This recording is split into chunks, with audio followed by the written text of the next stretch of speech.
चला तर आज आपण घेवड्याची शेंग करत आहोत. इथं कांदा कापायला घेतलाय. कांदा बघा, कांदा कापूया. घेवड्याची मिक्स भाजी आहे. मिक्स घेवडा आहे, वालाचं वाल पण आहे त्यात, वाल. तर तुम्हाला दाखवते आज मी. बघा, पहिल्यांदाच रेसिपी दाखवत आहे, त्यामुळं मान्य करून घ्या. म्हणजे बघा कसं कसं आहे ते बघा. कांदा टाकलेला आहे, कांदा आणि ह्या शेंगा अशा करून घेतल्यात बघा. ह्या शेंगा वालाच्या.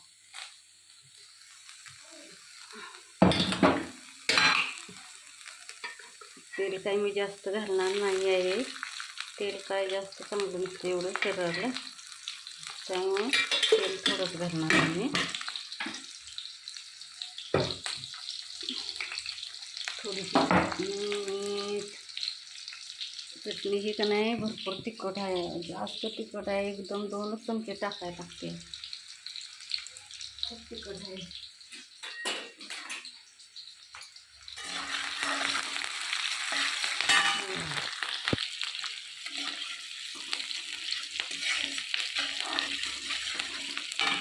जिरे घेऊया. जिरे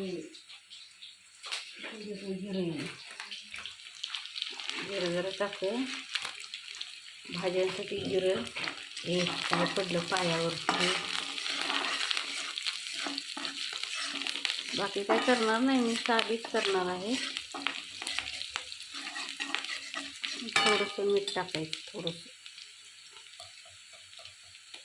थोडंसं मीठ बघा. नाहीतर ह्या चटणीला मीठ लई लागतंय. मी काय चटणीत मीठ जास्त नव्हतं घातलं. आणि ही भाजी धुवून घेतलेली आहे. धुवून भाजी घेऊन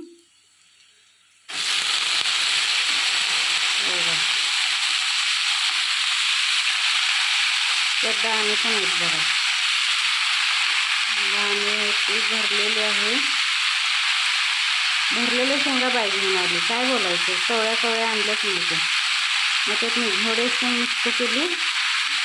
आणखीन ती पापडी असते ना शेंग, ती मिक्स केली. आता चटणी टाकणार आहे मी. चटणी घेतल्यावर किती वाटते बाबा. बघा, चटणी जास्त टाकून चालत नाही. देशी चटणी आहे, आमची देशाची चटणी आहे, त्यामुळे एवढी चटणी टाकणार. तिखट लागले की मला 4 शिळ्या खायला लागतील. बरोबर घ्यायला लागेल. तिखट झालं की जरा शेंगदाण्याचा कूट टाकणार, नंतर टाकतो शेंगदाण्याचा कूट. शेंगदाण्याचा कूट टाकणार.